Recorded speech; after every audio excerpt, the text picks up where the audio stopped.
ഇന്ന് നമുക്ക് നല്ലൊരു നാടൻ ലഞ്ച് മെനുവും അതുപോലെ തന്നെ കുറച്ച് വിശേഷങ്ങളുമാണ് നമ്മുടെ ആയിട്ട് ഷെയർ ചെയ്യുന്നത്. അപ്പം പോയാലോ വീഡിയോയിലേക്ക് നേരിട്ട്.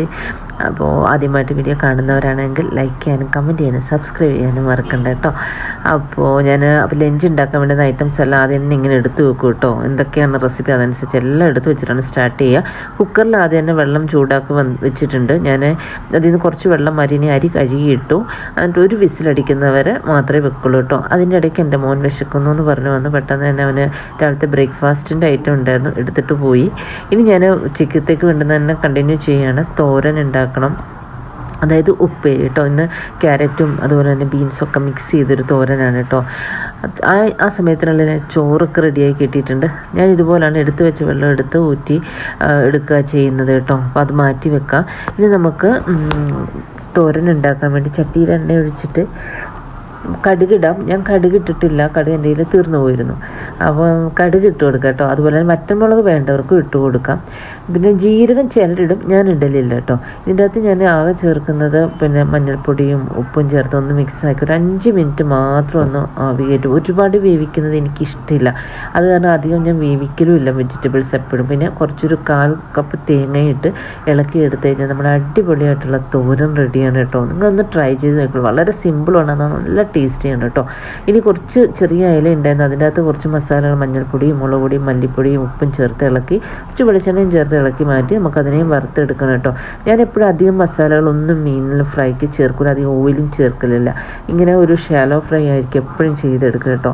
ഇനി ഇത് മാറ്റിയിട്ട് കുറച്ച് കണവയും കൂടെ, അതായത് കൂന്തലും ഉണ്ട് ഫ്രൈ ചെയ്തെടുക്കാൻ.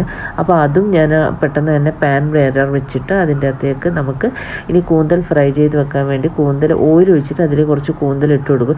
ഇത് ഓൾറെഡി നമുക്ക് മിക്സ് ചെയ്തിട്ട് നമുക്ക് ഇങ്ങനെ തന്നെ നേരിട്ട് പാനിലിട്ട് കൊടുക്കാം, അല്ലെങ്കിൽ ഇങ്ങനെയും ചെയ്യാം കേട്ടോ.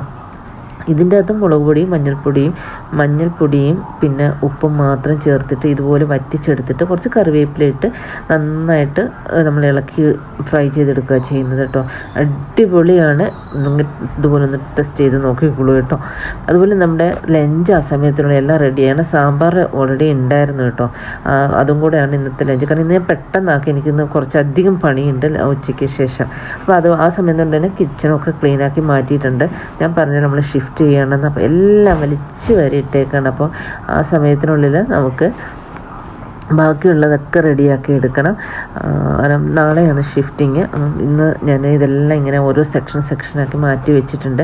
നമ്മളിവിടെ അടുത്ത് തന്നെ ഷിഫ്റ്റ് ചെയ്യുന്നുണ്ട്. സാധാരണ എപ്പോഴും ബോക്സിലാണ് എടുക്കൽ. പിന്നെ ഞാൻ പ്രശ്നം എടുത്തപ്പോൾ ബോക്സ് വേണ്ടാന്ന് പറഞ്ഞതാണ്. കവറിലും പിന്നെ നമ്മുടെ ബാഗൊക്കെ ഉണ്ടായിരുന്നു, അപ്പോൾ അതിലെല്ലാം കൂടെ ആക്കിയിട്ട് കാറിൽ അങ്ങോട്ട് ഷിഫ്റ്റ് ചെയ്യാവുന്ന കാര്യമുള്ളൂ. പിന്നെ ഹെൽപ്പിന് ആൾക്കാരും ഉണ്ട്. അപ്പോൾ അങ്ങനെ എല്ലാം വലിച്ച് ഒരു നിരന്ന് കിടക്കുകയാണ്. അപ്പോൾ ഞാൻ അതെല്ലാം റെഡിയാക്കി ഓരോ സൈഡിൽ കൂടെ ആക്കി മാറ്റി ഓരോന്നായിട്ട് ഷിഫ്റ്റ് ചെയ്യുന്നുണ്ട്. കുറച്ച് സാധനങ്ങളായിട്ട് മാറ്റി പോകുന്നുണ്ട് കേട്ടോ. കിച്ചണിലാണ് നമുക്ക് അറിയാലോ, പ്രത്യേകിച്ച് സ്ത്രീകൾക്ക് പാത്രങ്ങൾ ഇങ്ങനെ ഒരു ഭാഗത്തു നിന്ന് എവിടെ നിന്നൊക്കെ ഇറക്കി വരിക എന്ന് എനിക്ക് തന്നെ അറിയലുണ്ടാവില്ല. ഷിഫ്റ്റ് ചെയ്യുന്ന സമയത്താണ് ഇതൊക്കെ ഉണ്ടായിരുന്നു എന്ന് ചില സമയങ്ങളിൽ എനിക്ക് തോന്നിപ്പോയത് കേട്ടോ. അതുപോലെ എത്ര അനുഭവങ്ങൾ ഉള്ളവരുണ്ടാവുമല്ല എന്നെ പോലുള്ളവർ. അപ്പം ഇനിയിപ്പം നമ്മൾ പെട്ടെന്ന് തന്നെ എല്ലാം റെഡിയാക്കി മാറ്റി പുതിയ ഫ്ലാറ്റിലേക്ക് കൊണ്ടുവച്ച് നമ്മൾ അങ്ങോട്ടേക്ക് ഷിഫ്റ്റ് ചെയ്യുകയാണ് ചെയ്യുന്നത്. അപ്പം നമുക്ക് കീ കൊടുക്കുകയും വേണം. അങ്ങനെ എല്ലാം ഷിഫ്റ്റ് ആയതാ നമ്മൾ പുതിയ ഫ്ലാറ്റിലേക്ക് എത്തിയിട്ടുണ്ട്. ഇനി ബാക്കി വിശേഷങ്ങൾ നാളത്തെ വ്ലോഗിൽ കാണാം. അപ്പോൾ അതുവരേക്കും thank you for watching. By.